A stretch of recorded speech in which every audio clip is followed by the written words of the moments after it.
once again for Wonderwins presents ESPNcricinfo Fantasy Pick. Bangladesh versus Afghanistan. Bangladesh coming up against an in-form Afghanistan. Are you going to pick your fantasy side loaded with Afghan players? And what should you keep in mind given this is the first game at Sharjah? Those are the questions of the likes of Shahryar Nafees in just a moment. And before that, Gaurav Sundaraman will answer with me. So, pro tip says GSATs that we should stack our team with batters, more so from the team batting second. As we know, we can change our team after the toss result. Yeah, that's based on the conditions. They're playing at Sharjah, remember, so there's a good chance that you might have a high-scoring game. And we've seen how teams prefer to chase, so it's always better to kind of, at least for the first few games, pick players from the team batting second. And kind of, because you know that early swing, etc., may not be there for them, which was there for the team batting first. So I think that's a very logical thing to do. As you know, in fantasy, things may go completely opposite, but what we can do is suggest what is very logical and what could happen. Okay, Shahryar, we went with a similar pro tip for the first game. We went batting heavy, and the bowlers from Afghanistan dominated. Bowlers got heaps of points. It was a 105 sort of game, so not a lot of points for batters. What can we expect at Sharjah? Traditionally, we've seen Sharjah to be high scoring, lots of sixes. Can we expect that? If you look at some of the matches played over Sharjah in last 2-3 years, we have seen totally a contrast kind of performance. Some of the games, it has been high scoring. And if you look some of the games, it has been low scoring where the ball is not coming to the bat and the bowlers are dominating. But Sharjah is such a stadium which is not that big. And if the ball is coming onto the bat and the batsman is timing the ball properly, the ball goes long way. It will be an interesting match. Afghanistan is flying high with such a big win over Sri Lanka. Bangladesh playing the first match of the tournament.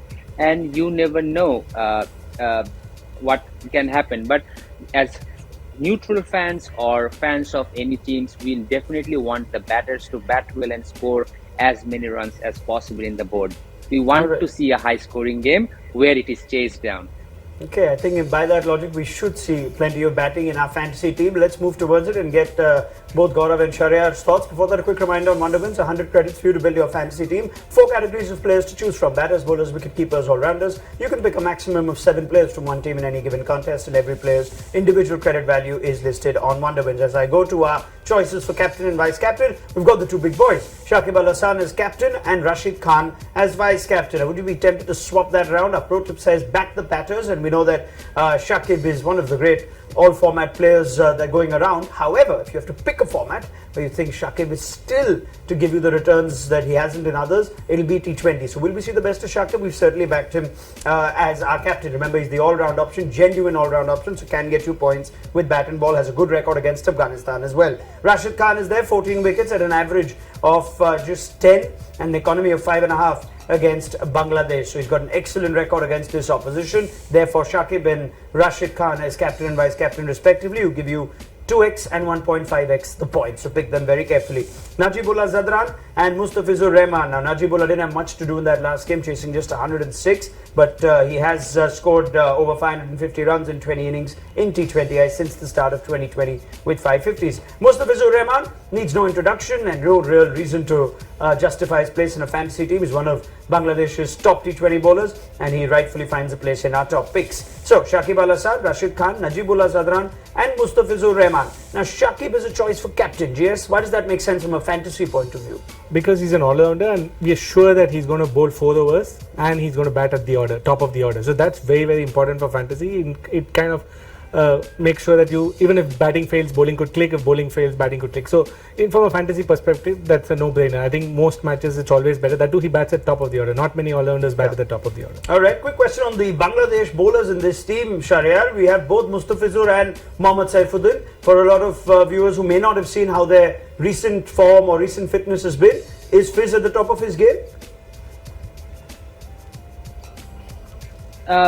Fiz is having a contrast of performance. Some days he is bowling at his best. He is picking up wickets and being very economical. And some of the days he has been out of his mark. You know, this nowadays in recent times, all of the teams just analyze you, see your footages.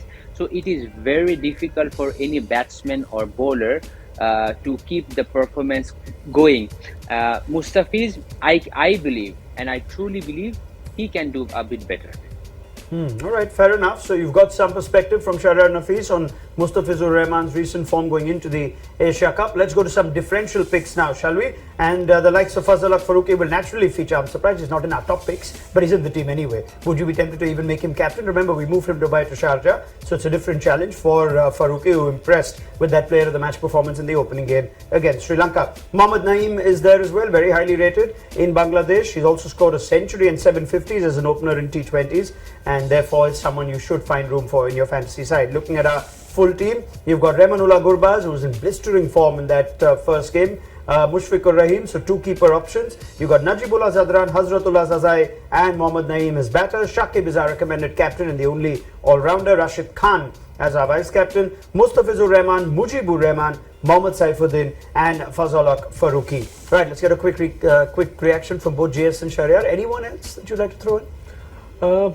No, not really. We have to see. I think it's not going to be the same game as last time. Afghanistan not going to lose early wickets, and we're going to see maybe the middle order coming into play. So I think that's why we picked Najibullah Zadran. I think he will play a key role. And for Bangladesh, we'll have to wait a game to see what kind of batting order they do and what patterns they set. Yeah, I mean, form is so key, Shahriar, in fantasy. Gurbaz is among runs, Faruqi is among wickets. Would you advise our fantasy viewers to make them captain, vice-captain so they can double their returns, given this is Bangladesh's first game? Or are you happy with Shakib as a safe captaincy option for all our fantasy viewers? If you look at the names, I didn't see anyone who, rather than Shakib leading the side. The player he has been throughout his career, the amount of experience and the performance, he is rightly the captain of the side. But sometimes in fantasy leagues, the player who performs, he gets the first pick and the second pick. So in fantasy leagues, anything can happen, but Shakib is the right person to lead the side. All right, simple as that. If you want to back the experience of Shakib al Hasan, back him as you will, or go the other way and lean towards the form of Remanullah Gurbaz and Fazal Faruqi. Big thank you to Shahriar Nafees as well as Gaurav Sundar Raman, and we will be back with plenty more expert opinion and fantasy tips to help you build your fantasy teams right through the Asia Cup on Wonderwins presents ESPN Cricinfo Fantasy Pick.